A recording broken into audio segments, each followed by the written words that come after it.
गुनाह की स्याहत दुनिया का हर सच लेकर हाजिर हूं मैं मोहसिन खान न्यूज़ 1 इंडिया पर खास कार्यक्रम जुर्मनामा। चलिए करते हैं शुरुआत जुर्मनामा में जराइम का हर चेहरा बेनकाब। आज बात होगी जराइम की दुनिया की 3 बड़ी खबरों की। हम बात करेंगे उस कातिल मुस्कान के जिसने उस पति के सीने पर चढ़कर वार किया, जिसने उसे अपने सीने से लगाए रखा। साथ ही बात करेंगे पति पत्नी और प्रेमी की, शादी के 15 दिन और उसके बाद कत्ल की वारदात। और तीसरी बड़ी खबर उत्तर प्रदेश के गाजियाबाद से, जहां एक महिला एक बुजुर्ग से इतनी परेशान हुई कि क्रिकेट के बैट से ताबड़तोड़ वार करती चली गई। ये 3 बड़ी खबरें आज बात होगी जुर्मनामा में और होंगी हर साजिश बेनकाब, हर साजिश का होगा पर्दाफाश। तो चलिए करते हैं शुरुआत सबसे पहले सबसे बड़ी खबर के साथ जुर्मनामा में।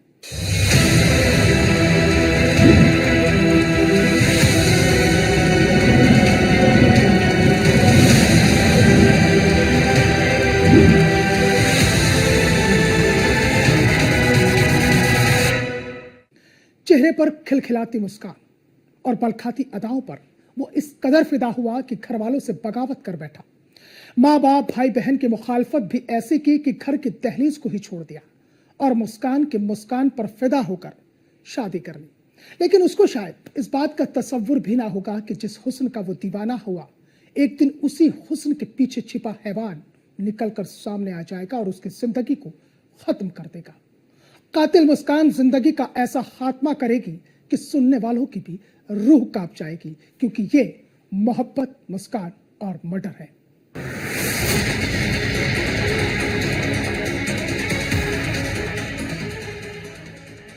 हिंदी फिल्म का आपने वो गीत तो सुना ही होगा, मैं तेरे प्यार में पागल ऐसे घूमता हूं जैसे कोई आसमान को ढूंढता है। ऐसा ही कुछ होता है उस नौजवान के साथ जो 7 समंदर पार लंदन से अपने घर मेरठ आता है और फिर साल 2016 में उसकी मुलाकात ऐसी लड़की से हो जाती है जिसकी आंखों की गहराई में वो खो जाता है, जिसके मुस्कान पर वो फिदा हो जाता है। यकायक उसको अपना दिल दे बैठता है और फिर वो दिन आता है कि वो लड़के से शादी करने की जिद कर बैठता है। शादी को लेकर लड़के के घर पर विवाद होता है, लेकिन लड़का तो शादी करने पर आमादा था। बस फिर क्या हुआ, लड़के ने लड़की से शादी कर ली और उधर परिवार ने उसको बेदखल कर दिया। बस यहीं से शुरू होती है प्यार और शादी के पाकीज़ा बंधन के अंत की खौफनाक कहानी। क्योंकि मोहब्बत की पोथी पढ़ने वाला ये शख्स इस बात से बिल्कुल अनजान था कि जिसको वो अपनी दुल्हन बनाकर घर ला रहा है, उसके दिल में बचपन का प्यार भी हिलोरे मारता रहता है और शायद उसको ये कहता रहता है कि बचपन का प्यार मेरा भूल मत जाना रे। मामला यूपी के मेरठ जिले का है, जहां पत्थर दिल पत्नी ने प्रेमी के साथ मिलकर पति की न केवल बेरहमी से हत्या की, बल्कि उसके टुकड़े टुकड़े करके ड्रम में भर दिया। इससे भी दिल नहीं भरा तो फिर उसके ऊपर से सीमेंट भर दिया। बेदर्दी से हुए कत्ल की इस वारदात ने हर किसी को झकझोर कर रख दिया। नवंबर के आसपास इसने ठाना कि मैसेज आया कि इसका वध करना है, पति का, सौरभ का। नवंबर से ये प्लानिंग कर रहे थे। उस समय ये जगह ढूंढ रहे थे कि मार के हम गाड़ेंगे कहाँ। इसमें एक और चीज होती है कि जो सौरभ के घर वाले थे वो फाइनेंशियली एक तो दिक्कत थी, इसको शादी कर ली थी, इसको बहुत ज्यादा इनको दिक्कत थी और इसी वजह से सौरभ के घर वालों ने इसे घर से निकाल दिया था। ये किराए पे रह रहा था, तो सौरभ के घर वालों ने इसे एक तरह से बेदखल कर दिया था। ज्यादा रिलेशन इसका टच में नहीं रहते। दोनों चीज थी, शादी तो थी लेकिन उस समय तो शादी में साथ रहते थे, लेकिन क्योंकि फाइनेंशियली ब्रोक था, फाइनेंशियली अच्छा नहीं था, शराब पीता था, तो परेशान घर वाले ज्यादा होते थे। तो केवल घर में खाने आता था, बाकी इससे कोई रिलेशन घर वालों का नहीं था। तो इस बात का इसको पता था कि इसके घर वाले इसको नहीं पूछेंगे, कोई पूछेगा नहीं। तो उसने ये प्लानिंग की थी नवंबर में कि इसको मार के कहीं गाड़ देंगे। गाड़ने के बाद मैं ये बता दूंगी कि ये वापस चला गया अपना वहां, ये विदेश चला गया, वापस नहीं आएगा। किसी ने सोचा भी नहीं था कि मुस्कान और सौरभ की प्रेम कहानी का अंत इतना खौफनाक होगा। दरअसल शादी के कुछ सालों तक सब कुछ ठीक ठाक चलता रहा। मुस्कान ने एक बेटी को जन्म दिया और उसकी परवरिश में लग गई।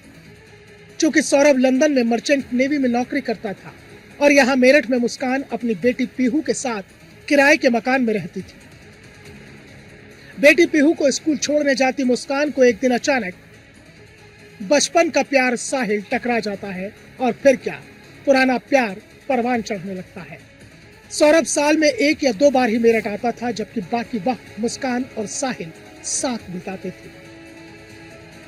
नशे के आदि साहिल ने मुस्कान को भी नशे की लत लगा दी। दोनों नशा करते और मौज मस्ती में मशगूल हो जाते। पूरे तरीके से साहिल की दीवानी हो चुकी मुस्कान ने शादी करने का दबाव बनाना शुरू किया। साहिल को पाने के लिए मुस्कान ने खूब परपंच रचे।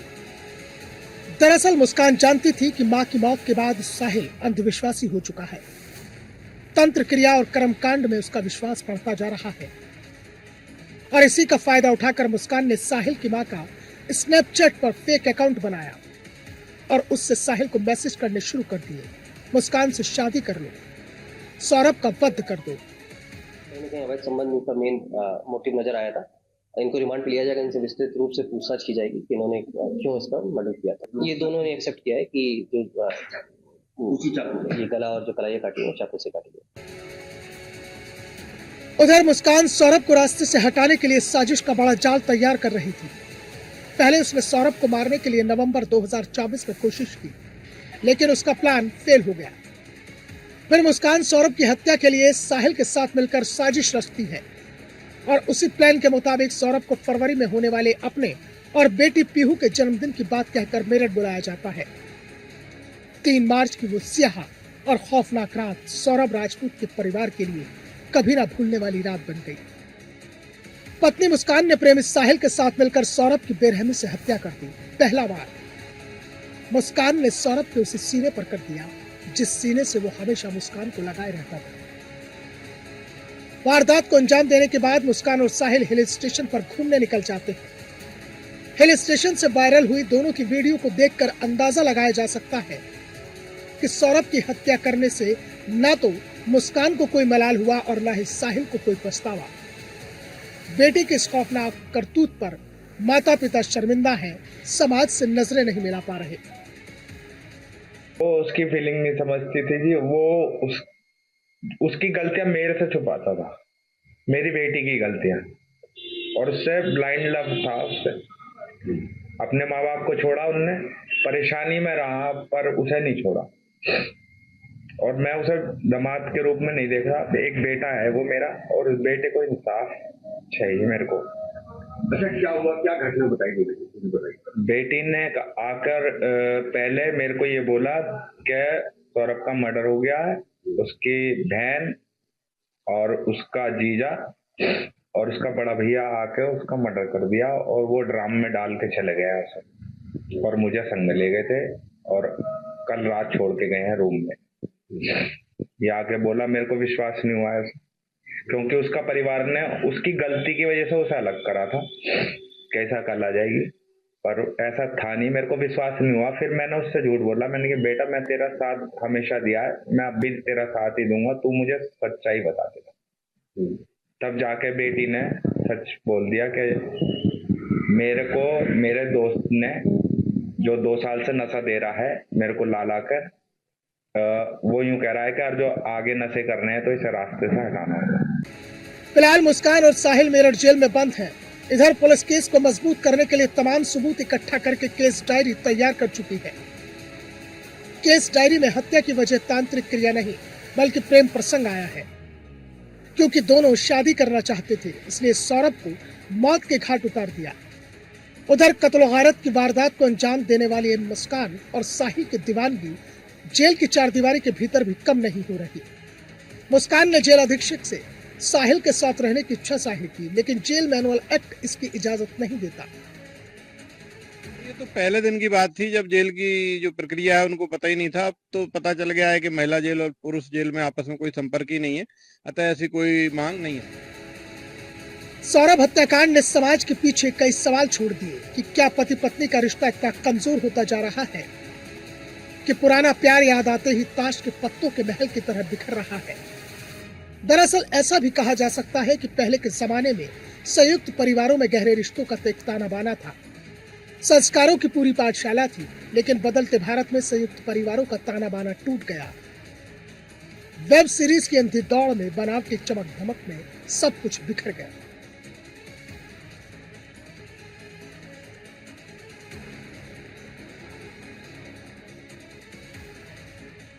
मुस्कान मोहब्बत और मर्डर की साजिश में यूं तो कई खुलासे हुए, लेकिन मुस्कान ने न सिर्फ सौरभ का कत्ल किया बल्कि कत्ल किया उसके भरोसे का। जी हाँ, वही भरोसा जिस पर सामाजिक रिश्तों की बुनियादें टिकी होती हैं, यानी रिश्तों का ताना बाना टूट गया और फिलहाल अधूरी रह गई मुस्कान की साहिल को पाने की ख्वाहिश, यानी कि मुस्कान सब कुछ तबाह कर चुकी थी और बन गई समाज की सबसे बड़ी विलेन। यानी यूं कहें, न रब ही मिला विसाले सनम, न इधर के रहे न उधर के हम। Rahul Sharma, news 1 India. तो कत्ल की यह वारदात देश ही नहीं बल्कि दुनिया में भी चर्चा बनी हुई है और उसकी वजह यह है कि बेरहमी से पति के खून से हाथ रंगने वाली वही पत्नी है जिसने कभी उसके नाम की मेहंदी अपने हाथों पर लगाई होगी। मेरठ में तो पत्नी खुद ही कातिल बनी, लेकिन अब हम एक और कातिल दुल्हन का खौफनाक कारनामा आपको बताने जा रहे हैं। दुल्हन इसलिए कह रहे हैं क्योंकि हाथों से शादी वाली मेहंदी का रंग भी नहीं छूटा था कि पत्नी ने उन्हीं मेहंदी वाले हाथों से पति की हत्या कराने के लिए सुपारी किलर को सुपारी दे दी और शादी के 15 दिन बाद ही पति को हमेशा के लिए मौत की नींद सुलवा दिया। कमोबेश कत्ल की इस वारदात में भी मेरठ के सौरभ हत्याकांड जैसे ही किरदार हैं, पति, पत्नी और प्रेमी।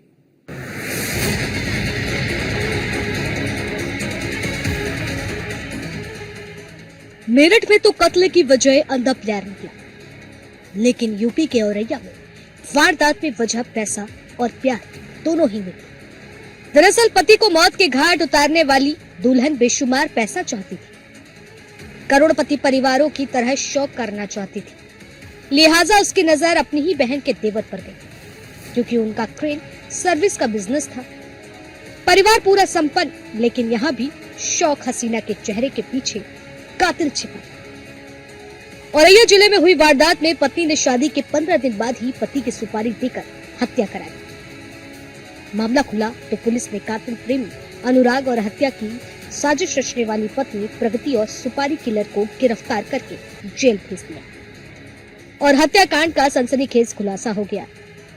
लेकिन हत्याकांड के पीछे रही वजह क्या थी और कैसे इसकी शुरुआत हुई, सिलसिलेवार तरीके से आपको बताते हैं।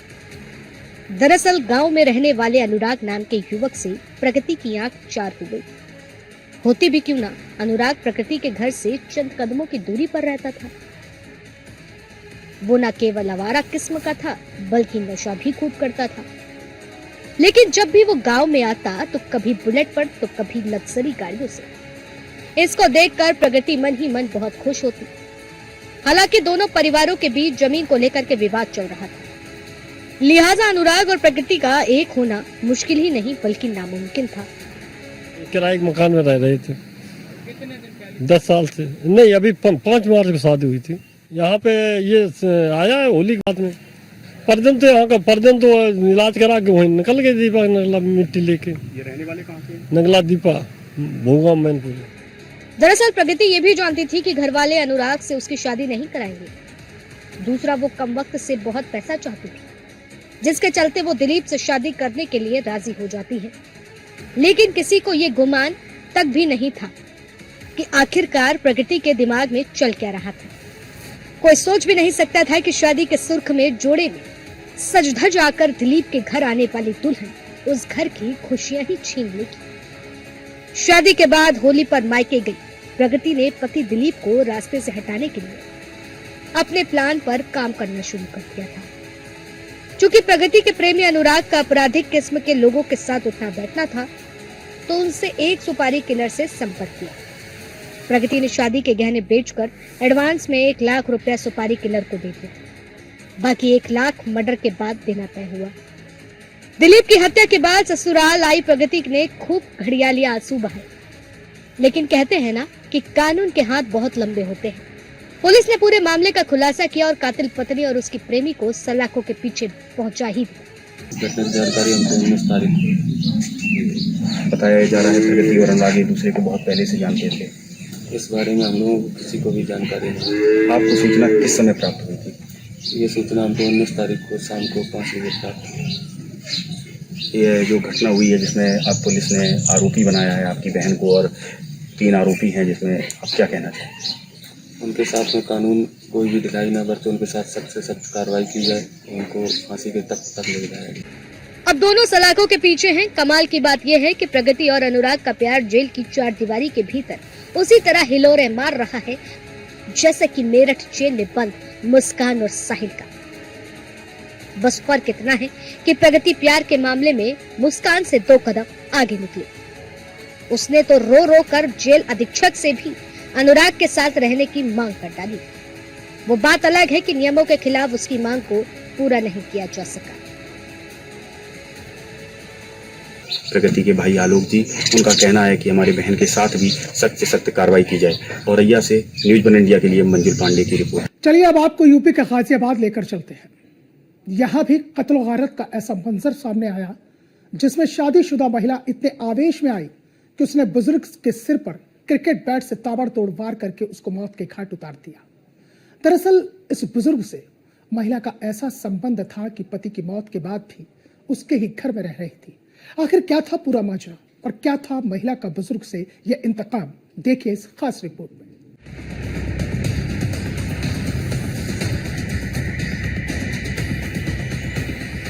गाजियाबाद के गोविंदपुरम में एक दिल दहला देने वाली वारदात सामने आई है, जहां एक बहू ने अपने ही ससुर की बेरहमी से हत्या कर दी। हत्या के बाद उसने ऐसा नाटक रचा कि किसी को शक तक नहीं हुआ। पुलिस जांच में जो खुलासे हुए वो हैरान करने वाले हैं। शुक्रवार की रात करीब 9 बजे 25 वर्षीय आरती सिंह ने अपने 63 वर्षीय ससुर पाती सिंह की हत्या कर दी। पुलिस पूछताछ में उसने बताया कि उसने पहले से ही इस वारदात की योजना बना रखी थी। जैसे ही मौका मिला उसने क्रिकेट बैट से ताबड़तोड़ वार कर दिए। हत्या के बाद उसने तुरंत खून के निशान साफ किए, खुद को सामान्य दिखाने के लिए नहाई और फिर बच्चों के साथ बैठकर खाना खाया ताकि किसी को उस पर शक तक ना हो। थाना कबीरनगर के गोविंदपुरम में कल बुजुर्ग की हत्या हुई थी, जिनका नाम पाती सिंह था। उम्र करीब 63 साल रही होगी। अपने घर में ही मृत पड़े थे और एकदम खून से लथपथ, सिर में किसी भारी चीज से उसमें चोट पहुंचाई गई थी, किसी ब्लंट ऑब्जेक्ट से। इस सूचना पे जब पुलिस पहुंचती है तो पुलिस मामले का पूरा छानबीन करती है और उसमें उसके बहू जो उसी घर में रहती है उस पर फिर संदेह होता है। बहू को हिरासत में लेके जब कड़ाई से पूछताछ की जाती है तो बहू पूरा इस घटना हुई है हत्या की, उसमें जुर्म का इकबाल करती है और घटना के पीछे जो वजह बताती है कि जो ससुर थे जिसकी हत्या हुई है वो इस पे गलत नजर रखते थे और कल भी उन्होंने कुछ ऐसी हरकत की थी। और इसके अलावा प्रॉपर्टी में भी वो इसको कहते थे कि तुम्हें अपनी प्रॉपर्टी नहीं दूंगा और इसको लेके उसके मन में एक तरह से गुस्सा आया और उसका कहना है कि घर में रखे जो बच्चों का बैट होता है, बल्ला क्रिकेट खेलने वाला, उसी से इनके सिर पर कई वार किया और इनकी हत्या वहां पे कर दी। अभियुक्ता जो इसकी बहू है, खुद की बहू आरती, उसको गिरफ्तार किया गया है। उसने अपना जुर्म का इकबाल किया है और इसमें अन्य विधिक कार्रवाई सुनिश्चित की जा रही है। पुलिस ने हत्याकांड का खुलासा किया तो उसमें कई चौंकाने वाली बात सामने आई। आरती की माने तो जब वह घर में पोछा लगा रही थी तभी ससुर ने उस पर गलत नजर डाली और उसे पकड़ने की कोशिश की। इससे गुस्साई आरती ने अपने बेटे का क्रिकेट बैट उठाया और ताबड़तोड़ हमला कर दिया। पाती सिंह लहूलुहान होकर भागने लगे, लेकिन आरती ने उनकी शर्ट पकड़कर उन्हें नीचे गिरा दिया और घसीटते हुए कमरे में ले गई। वहां उसने लगातार सिर और चेहरे पर वार किए जब तक कि उनकी मौत न हो जाए। हत्या के बाद आरती ने एक और चाल चली। उसने ससुर के सभी कपड़े उतार दिए ताकि लगे कि किसी महिला ने अवैध संबंध के कारण हत्या की है। वह चाहती थी कि पुलिस किसी और दिशा में जांच करे, लेकिन पुलिस की गहन पूछताछ में उसकी चालाकी पकड़ी गई। आरती ने हत्या के पीछे की 2 वजह बताई। पहली, ससुर अपनी संपत्ति किसी दूसरी महिला के नाम करने वाले थे जिससे उसके बच्चों का भविष्य अंधकार में चला जाता। दूसरी वजह ससुर की बुरी नजर थी जिससे वह लंबे समय से परेशान थी। गाजियाबाद की घटना में भी कातिल एक महिला ही निकली, लेकिन यहाँ हत्या की वजह मेरठ और औरैया से अलग निकली, क्योंकि उन दोनों मामलों में प्रेमी को पाने के लिए कत्ल किया गया और गाजियाबाद में कातिल महिला ने खुद की इज्जत और जायदाद को बचाने के लिए हाथ खून से रंग दिए। 24 घंटे के भीतर गाजियाबाद पुलिस ने इस पूरी हत्याकांड का खुलासा किया तो पूरा इलाका आरती के इस कदम से दहल गया। आरती की बातों पर यकीन करें तो लगता है कि आखिरकार आरती ने अपनी इज्जत और जायदाद को बचाने के लिए अपने ससुर की हत्याकांड को अंजाम दिया। इस पूरी घटना पर अगर गौर किया जाए तो देखा जा सकता है कि किस तरह से इंसानियत पर भैंसीपन सवार होता है। गाजियाबाद से मैं जितेंद्र गौतम, न्यूज़ 1 इंडिया। तो जुर्मनामा में फिलहाल इतना ही। आपसे फिर मुलाकात होगी ऐसे ही कुछ घटनाओं के साथ। तब तक आप सतर्क रहे, खबरदार रहे, होशियार रहे, क्योंकि कहीं ऐसा ना हो कि आपके आसपास भी कोई जुर्म दस्तक दे रहा हो। नमस्कार।